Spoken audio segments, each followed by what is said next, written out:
Previously, on Wizard's Ways in Neverwinter Nights 2, the misadventures of Wandering Wizard, now along with his companions, a dwarf warrior Kelgar and a tiefling thief Nishka, brought them to a fort lock, where they learn about the captain's disappearance and bandits that plagues their road to Highcliff. Then they ventured into a haunted crypt, saved the captain, and put an end to an undead threat lurking within. However, they discovered unsettling news. The other forces were at play, collaborating with necromancers and hatching mysterious plans from the darkness of shadows. Ignoring that for now, our group decided to deviate once more and set out on a secret path to deal with Bandit menace once and for all. Will they finally arrive at Highcliff, or will our confidence would be their demise? You will find out in the lands of Neverwinter Nights 2.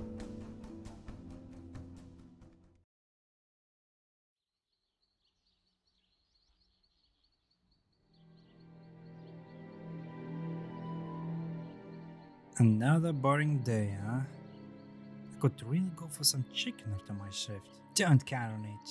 Farmers haven't harvested yet, and loot is scarce lately. You'll be lucky to snag a wing, let alone a whole chicken. But ale, that's another story. Enough about food! The boss mentioned some ruckus in the fort lock and old graveyard. Says there's a band of mercenaries who killed a lot of soldiers near the fort and then moved to graveyard. And the team has been gone for days, and we must meet them before sending it to our boss. Maybe they're all dead, and some piece of travelers might have already. Watch your tongue. You're not paid to be a smartass. Besides, scouts spotted a small group on a hidden road here, so the team might have been lucky. Still, they better have some explanations for the delay. And you are sure it's them? Of course! We're deep in a bloody forest, far from any guard patrol. No one would stumble here accidentally. The wolves and bears would take care of them before we even had to lift a finger. By Serg's blood.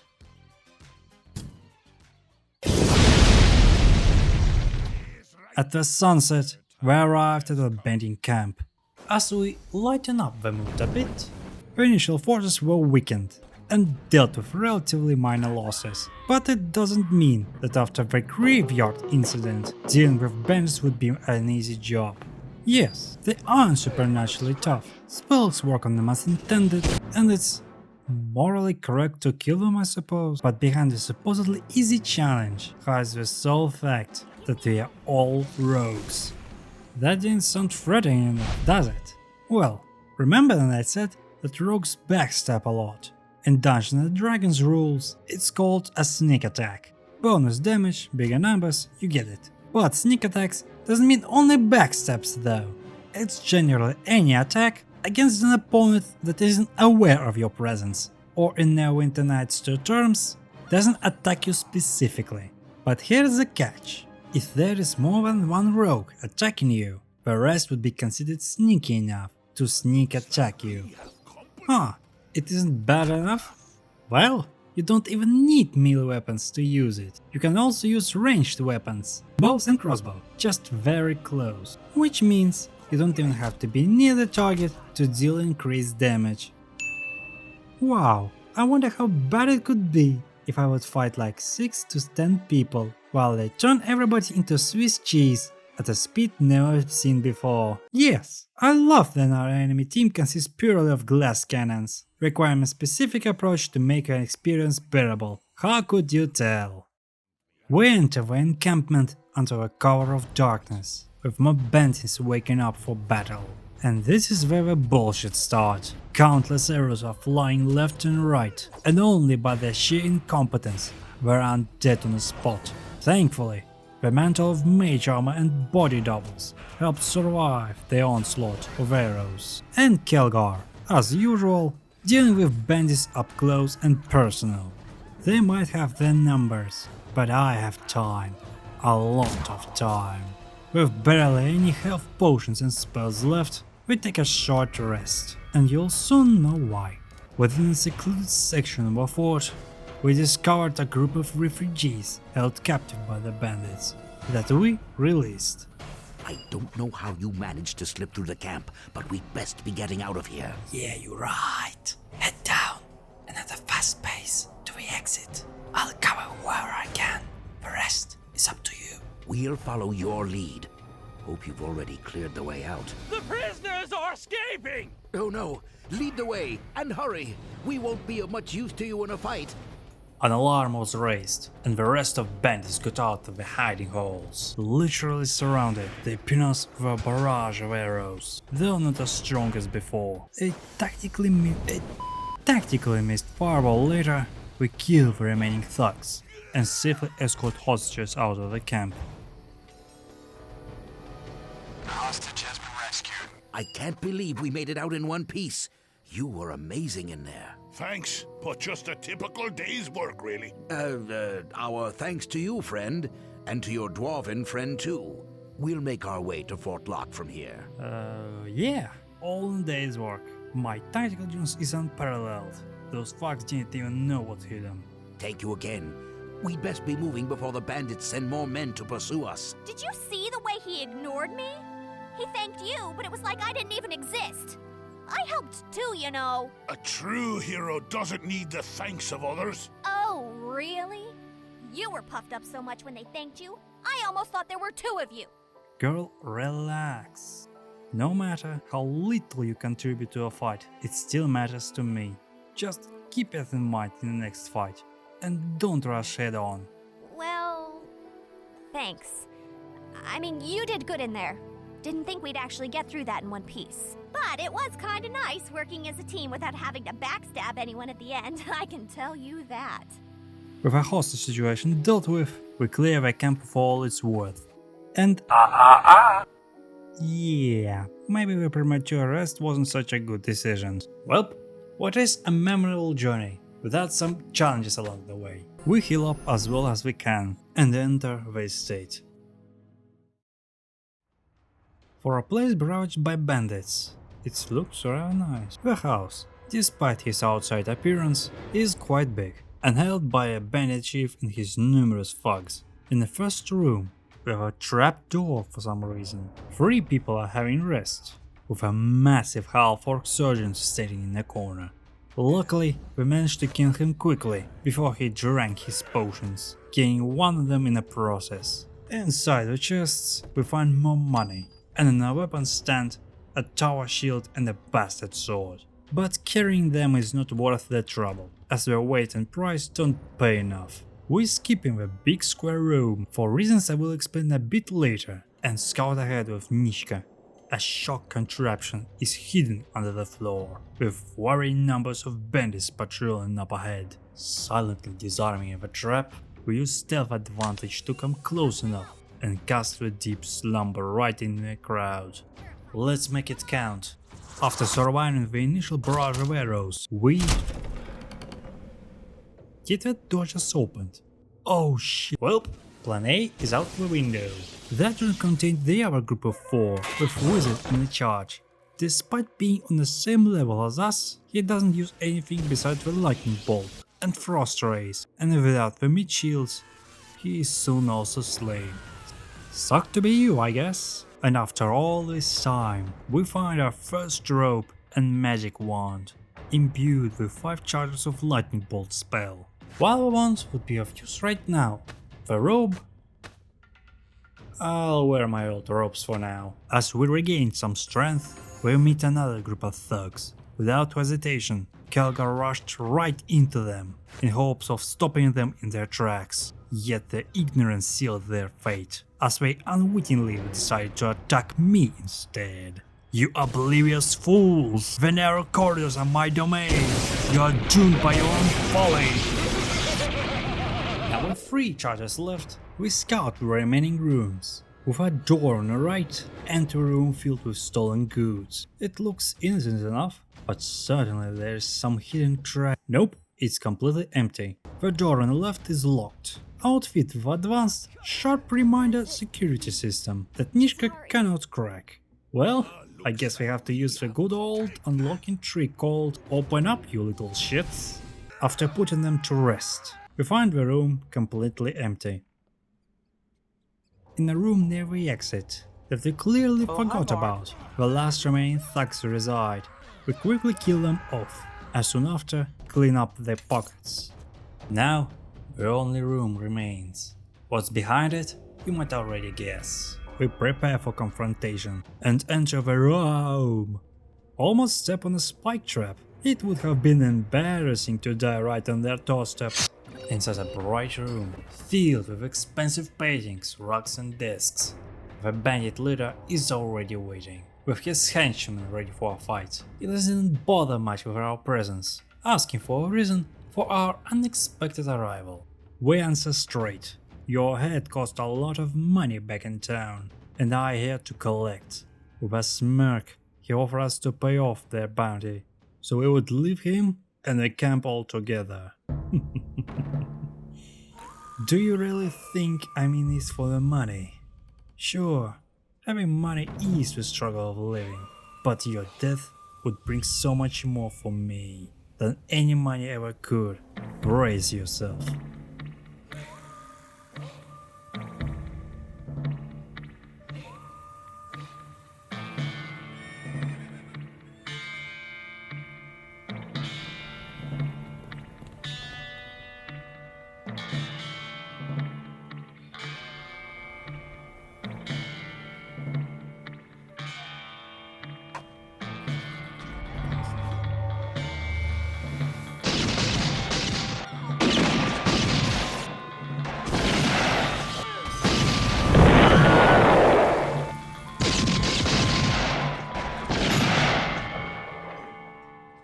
Draw.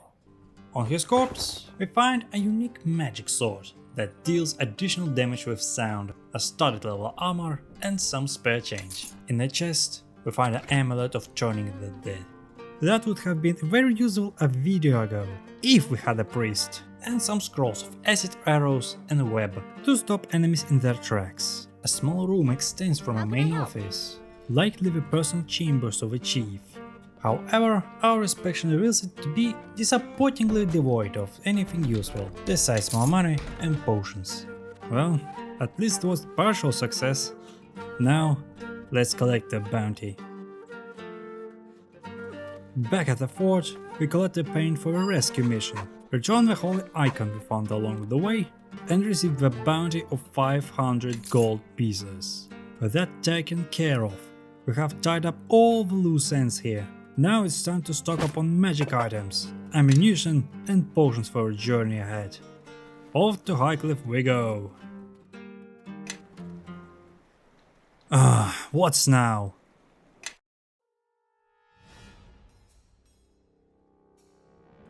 You may have killed the others, Collector, but the rest is by your own hands. Give us a shot, and I might not kill you as your friends. This is getting tiresome. What's so important about that blasted thing that has them chasing us all over Farron? I wish I knew the answer. Maybe I would have thrown it away way sooner. Take your time. At least the fight's come to us. Yes, stay like you want. It won't help you much. I'll take it from your hands. That'll it, or that'll better me much. Oh, come on. And we were just starting to get to know each other. Very funny. I'll laugh at that later. Then return it back to Master. What? What are you looking at? I am already. Wait. The crowd itself is sucking me in. Once again, we are ambushed by our pursuers. And once again, with the aid of strangers, we defeat them and gain the level as a reward. You walk a strange path for a harborman. Apparently I'm not the only one who has a problem with it. Forgive me, but I saw these things about to attack you. I found I could not simply stand by while you were ambushed. Again, I'd like to help if I could. I've been trying to follow you without interfering, but I don't think you'll reach your destination without someone who knows the land. Yeah. How long have you been watching over me? Yeah, maybe you'd like to share how long you've been tracking us.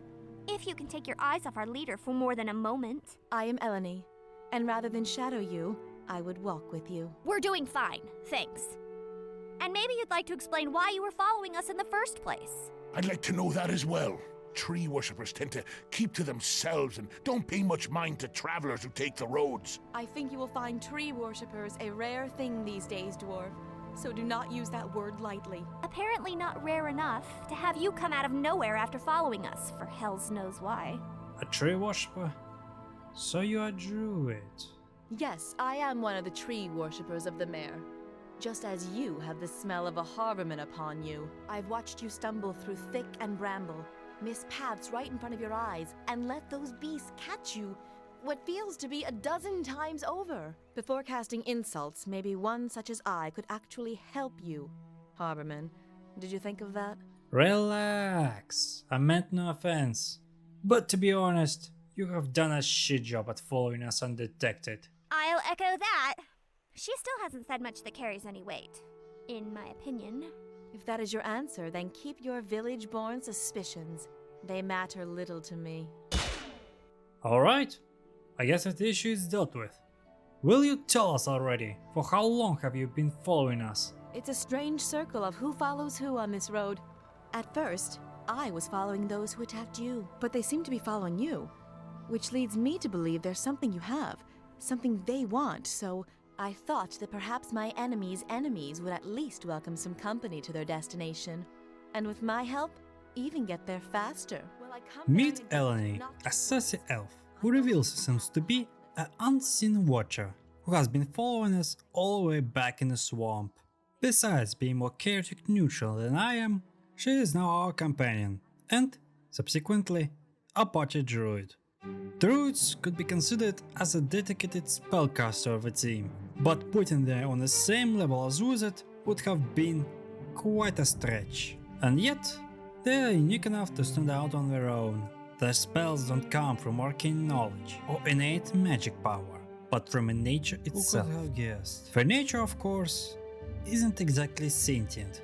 It doesn't just give its powers to a hippie and turn him into a living rough of a forest, but rather, through the unseen flow of untamed energy, it grants them the ability to shift the battlefield beneath their feet.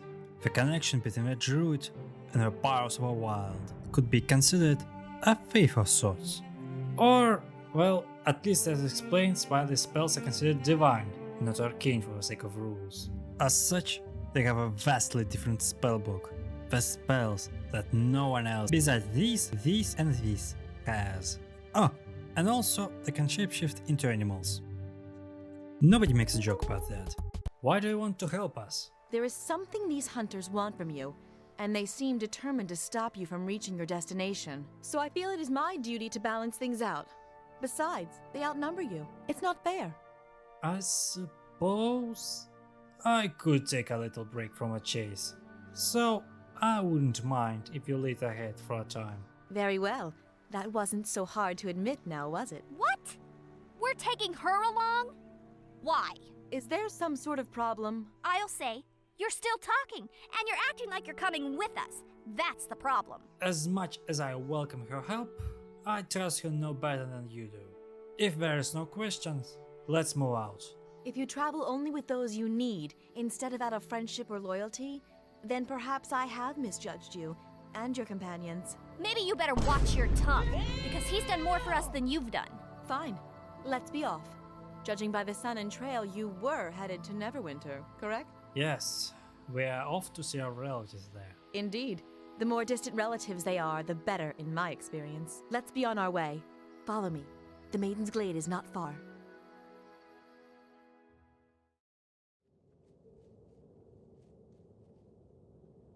This is a long way from the road. Are you sure you know where you're going? Agreed. How much farther is this place? Not far, for we are already here. This is Eridus, the Maiden's Glade, in the tongue of Harborman. This sounds elvish for some reason. Something about the old and all-forgotten empire of Ilfan rings the bell. Am I right? You are correct. You surprise me. Just as the Mayor of Dead Men was once Mayor Delane, the slow-marching court. This place also had a name long before settlers from Neverwinter set foot here. Did they ever set foot here? I can barely see where we're going. Trust me, it's no better at my height either. Sure as the hells couldn't find my way back to the road now. The road to the Maiden's Glade is hidden, known only to druids and the beasts of the land. The glade up ahead was a retreat for druids, a place of shelter if they needed to heal or rest. Many such places exist along the coast. The animals here would protect the druids, and they will shield you from your pursuers if they should find you. You mean those animals?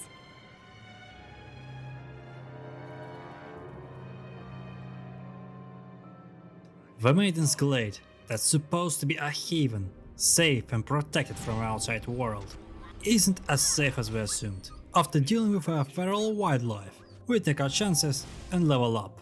At the 6th level and every 5 levels after that, we will be granted a feat. The choice is pretty obvious. We'll skip the combat focused feats for later and improve the penetrating power of the spells. As of spells, we would first pick the Rage that would seriously buff our fighter. But unlike his counterpart from a class that revolves around Rage, it has 0 downsides and displacement, so it would be even harder to hit us. You cannot kill, as you can't even see properly. Kelga would receive the Dodge and Mobility feat, boosting his fighting capabilities and survivability. Nisha has not yet received a feat, so she just improves her skills. And Elanee would be useful with a bow, using her impressive wisdom to guide her shots. And I just had one lying in a backpack. How can I help? Yeah. As we continue slaughtering everything that dared to attack us, we stumble at a gruesome scene of dead wolves. These wolves, they were slaughtered, and not for food but out of bloodlust. Is this why the animals attacked us? Whatever is wrong must be here in the glade. I thought the Circle of the Mare would be aware of any disturbance here. But now it seems the task must— Why? Let's just go. I'm done stomping through these groves and animals, and letting her pick the trail. You know what? Maybe there is something here. Help Elanee find what is wrong. You have my thanks. I would hate for whatever pursues us to be at our back. That is a big bear. Oh, well, Yes. a big bear that doesn't look like a diatype. What? Maybe a druid ever see here. So let's ask him, what is wrong? Oh, who am I kidding? A bear is also aggressive. But with a final strike, a shapeshifted druid comes to his senses and speaks. Elanee, you are here. Kaelil? I came here. Came to try and find you, Elanee. To try and escape the mare. To seek refuge here. The mare? What is wrong? The mare. It speaks with different voice now. Its waters, once clear to the circle, are now dark and run deep, so deep. Vashni and the others, they are lost. Only you remain. I thought I could find you, or Nevan, but what claims the mare overtook me, clouded my vision with shadows and blood, trapped me in this form. Do not return to the mare, Elanee. Do not, or you shall fall to its corruption, as I did. Kaelil, he's dead. It was he that caused such unrest here, and why the animals attacked us. I have been away too long, but this would explain why I could not feel the circle any longer. And as for the land— But we should press on. I promise to lead you to Highcliff and to safety. And so far this path has proved longer than I wished. Farewell, Kaelil. May you rest, and may the glade become peaceful again. Let's leave this place already.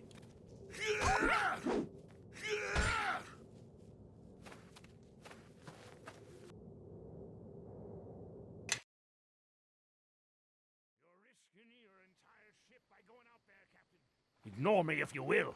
but at least listen to your own men. We're leaving port right now.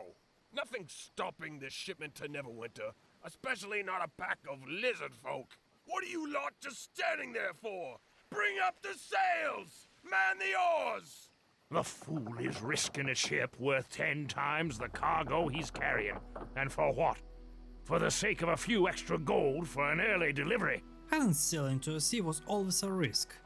Aye, but he's trying to set sail when we've got lizard folk going out of their way to sink every boat coming out of this village. The good captain is a fool to think he can sail out without drawing the attention of the lizards. Harbor Master! Out there! Looks like the lizard folk have themselves another victim!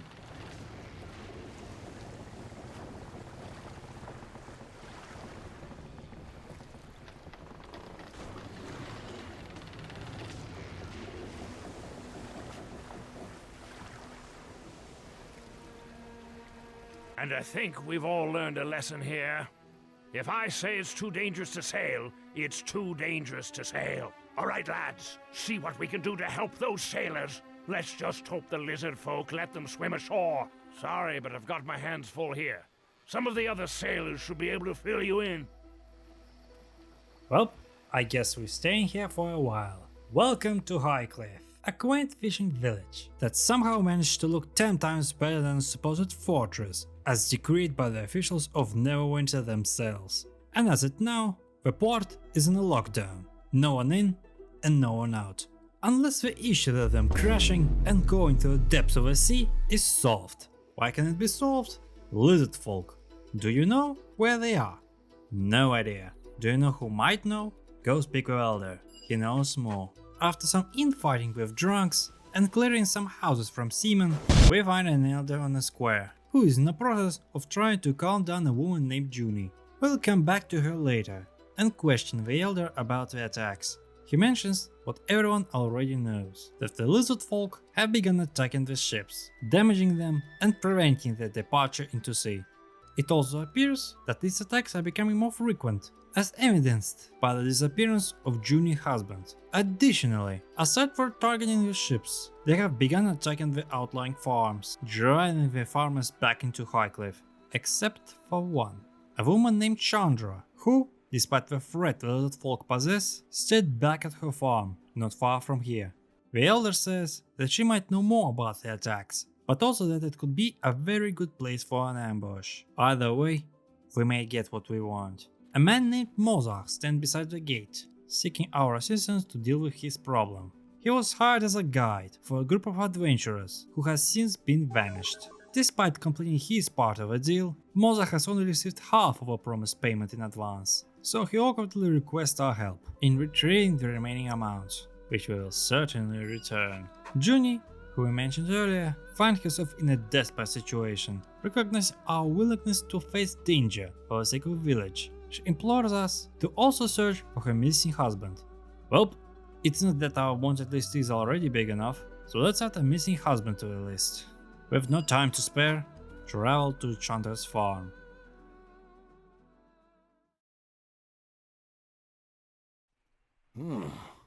Looks like this is the place, but where's... Who are you? Did Maine send you? Whoever you are, you don't look much like a farmer to me. Any reason why you're gracing me with your presence? To be honest, we're on the old man's behalf. If I help him with lizard folk, he'll grant me a passage to a ship. Good. Glad to see the Elder finally got wise enough to protect the grain shipments into Highcliff before winter hits. I've been alone out here ever since the others abandoned their farms and took shelter in Highcliff, and I don't know how much longer I can hold out. I'm supposed to be making the merchant run through Port Last and Ember right now, but with the recent troubles, I can't leave the farm, let alone take the trade road from Highcliff. Have you been attacked? Not yet, but it's only a matter of time. No one's been killed, luckily enough. Mostly buildings and houses have been burned, but no deaths. That's strange. I would have thought the lizard folk would have tried to kill the farmers first. They tend to, eat people, from what I've heard. I agree. It is unusual, but the lizard folk may be afraid to push Highcliff too far. Too far? After all this? Don't know how much farther these people can be pushed. Let's get back to the matter at hand, people. When does the attack started? A few months back. I don't know where they've all come from, but suddenly they're swarming all over the place. A few months ago, these tribes may have been driven here from the mayor. Wait, hold on. Could you elaborate on that? Tribes of lizard folk have left the mayor recently, and I don't think it's by choice. Something's driving them out. From the looks of it, they may be ranging farther and farther in search of food. Well, I'm more than As willing it to turns leave them out, alone if the they let issue us with alone, lizard but folk when they start attack burning is holes- slightly more complicated. Elanee insight leads us to a troubling realization. It appears that lizard folk were displaced from their natural habitat in the swamps, forcing them to seek refuge near the Highcliff. They quickly find out that the farmers wouldn't just give up the land, and would even fight if pressed hard enough. So, they started setting farms on fire, to scare off villagers and make them to relocate somewhere else. The only question is, what ran them out in the first place? As we continued questioning her about the attacks, she mentions a nearby castle ruins, atop of a hill, which have been a long-standing feature of the landscape since the ancient war. But something in her information doesn't quite add up. Chandra says that lizard folk attack started several months prior, as all the farmers had already fled to Highcliff. She makes the assumption that the lizard folk made an outpost on top of castle ruins, but flickering lights and strange movements in the shadows where previously were none have only begun several weeks prior. However, it is an unlikely choice for lizardlings to settle, given the castle distance from the ocean waters that typically attracts them. And as a gut feeling kicked in with a rather familiar situation, we ask her, are there any graveyards by any chance? And oh boy, there is. A forms walking in a graveyard? Strange shadows? I guess the undead mystery is far from solved, and the questions would only grow. When we ask her about her junior husband William, Chandra recalls seeing him heading towards the castle rather recently. So he is alive. That's good. Thank you, Chandra, for being so informative. Is there anything else in the surrounding areas near the castle, by the way? Not much more to tell, but if you want to help, let me just mark the ruins on your map. Why do you have that strange look on your face? I think you should turn around and look yourself. What? Why? What's going on behind me? My barn! And the harvest! I let down my guard for a second and they were waiting for it. Waiting until I got distracted. Well, maybe it is a sign that you should park your stuff and move to Highcliff like the rest. At least you'll be safe there. And I'll be safe in Highcliff? Where no ship can leave because the lizard folk are destroying them? Look, if you're going to help, do it. I'm so tired of Neverwinter and Fort Locke and the militia and the Elder and all of them promising to help us out and nothing ever happening. Just once. Just this once. If you can actually do something for Highcliff, for the farmers here, it'd be long past due.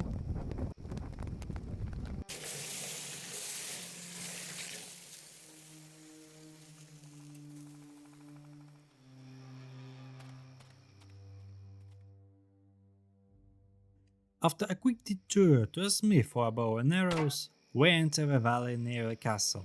On a hidden path to the right, near the river's shore, a small camp is built and a man is standing there. It's William, and he is not so happy to see us. As it turns out, he became tired of his wife's demands, his kids, and family life, and rather than talk it out like an adult, he decided to run away both figuratively and literally.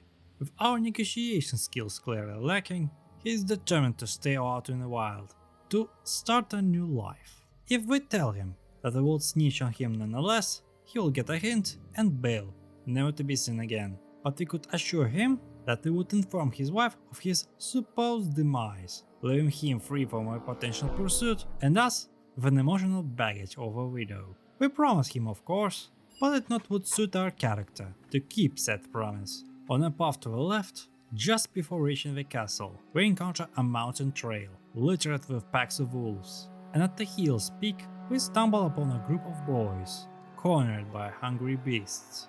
Dispatching wolves proves to be a simple task, but what follows requires a different kind of intervention. We discover that the boys went a little bit too enthusiastic after the father, clearly inspired by our actions, told them greatly exaggerated stories about our misadventures. We tell them that you in no capacity would have been able to fight off this many wolves with just a toy sword and rags for the armor, and it was foolish to believe otherwise. But now it's all over, and there is no need for lengthy lectures for young boys. Now, go back, take a deep breath, and tell your parents everything, what happened to you. But no buts! You may lie now and escape the well-deserved lecturing on your behavior, but in the end, the lie will always come out. Maybe not today, tomorrow, next month, year, or decade, but you will regret every second because the truth will eat you up from inside. Do you want to live a life of constant misery? No? Then you better do what I say. Off you go. As we ascend the steep path towards the looming castle, the air began thick with the sound of battle up ahead. As we draw nearer, we witness the lizard folk warrior locked in a combat with a horde of restless undead. Without hesitation, we join the fray, lending our aid to the beleaguered lizard folk. With coordinated effort, we overcome the horde, securing victory alongside our unlikely ally. I'm attacking, but it's not doing. Stay back. Slan not fight you. Slan must get help. What are you doing here? Slan leads clan here to sink human boats. Dead ones attack Slan's warriors. Slan escape. Slan must ask Chief for more warriors to fight. If I help you with your warriors, will you lead me to your chief? How can Slan trust you? You might attack Chief. If I wanted you dead, you would already be one, so speak. Slan believe you. Help save Slan's clan, and Slan take you to Chief. Hope you know what you're doing, lad. Letting him go is one thing, but fighting side by side with lizards? Yes. Slan accompanies us as we venture into the depths of a castle, ready to face whatever horrors awaits within. Despite the eerie atmosphere of abandoned halls and the presence of undead lurking in the shadows, our group navigates with relative ease, bolstered by the strength of Kelgar and our increased numbers. Room by room, we confront waves of zombies, swiftly dispatching them with our combined might. However, our progress is halted when we reached an open door from which voices can be heard. Master of the Fifth Tower, you grace me with your presence. Yes, I'm certain you are. What's the situation with raising the dead near Fort Lock?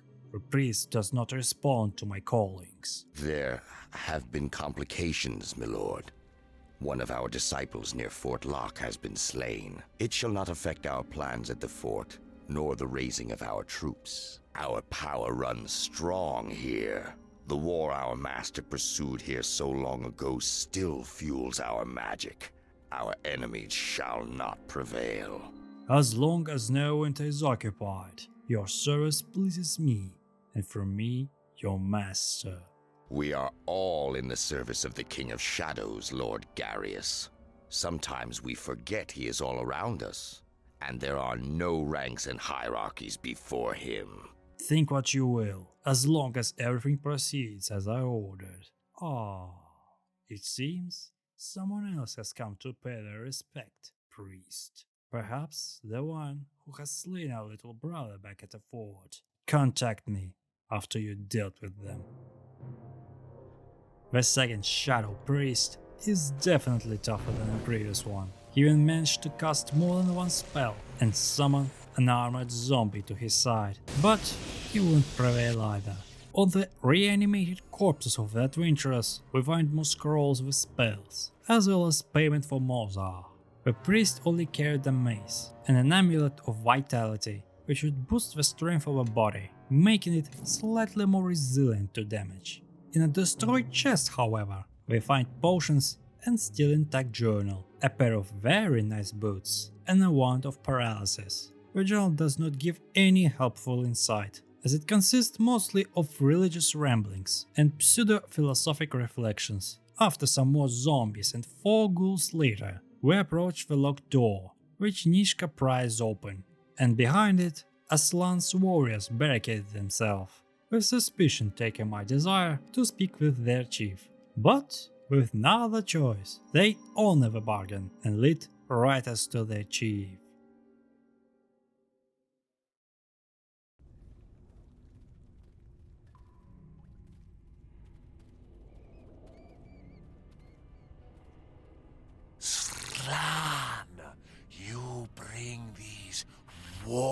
bloods to our lair? Why? They say Slan's warriors fought with Slan against the dead who walk. In return, only ask to speak to Chief, and Slan honors bargain. Slan is foolish, but bargain cannot be broken. What do you want, Warmblood? Why are you attacking villagers and their boats? Humans need boats to walk on water. If we break boats, humans go away. Well, guess what? It didn't work, and now I'm here. I want you to stop the attacks immediately. No. This is our new home, and Warmbloods always hunt our kind if they live on our lands. What? People of Highcliff have lived long before you ever arrived here. No, our lands now. Humans can live someplace else. Lizard folk need to be close to the water. Alright, is there anything that the Highcliff could do so you could leave them alone? Warmbloods in village will always cause trouble. The clan must make them leave. So if humans won't bother you, will you finally stop destroying their ships? We not trust humans, and clan not big enough to attack. Maybe humans go away if we break boats. If you continue breaking boats, someone else might come here, and they will not be in the mood to talk. Clan will then defend its home. Humans will suffer. Yes, but they have a lot more people than you could ever have. We may will suffer, but you will lose. You speak as wise clan shaman. Chief stop attacks if humans not hurt lizard folk. But if humans break promise, then you will do as you think it's best. Chief trusting you. Do not fail, or Warmbloods will suffer. Go now. Back in the town, we bring news to everyone. To Moza that the money is long gone. To her parents, the reason the kids went in the first place, and Junie, in an act of poetic justice, that her husband ran off to avoid responsibilities. The elder was a little shocked when they told him that we had struck a bargain with the lizard folk, and now it was up to him to seal the deal. Despite his initial prejudice against the Scalies, we prove him that this is the only genuinely peaceful option. He resisted the decision at first, but eventually gave up and agreed to honor the bargain as well. We gain a lot of money in the process, an amulet from a slightly oblivious father, and with the Scaly problem out of the picture, a passage to Neverwinter, as well as a reward from the Elder, a magic set of studded armor, that we gladly accept. Well, there is no more time to waste. Everyone on the ship, we have a sight to see and a long road ahead.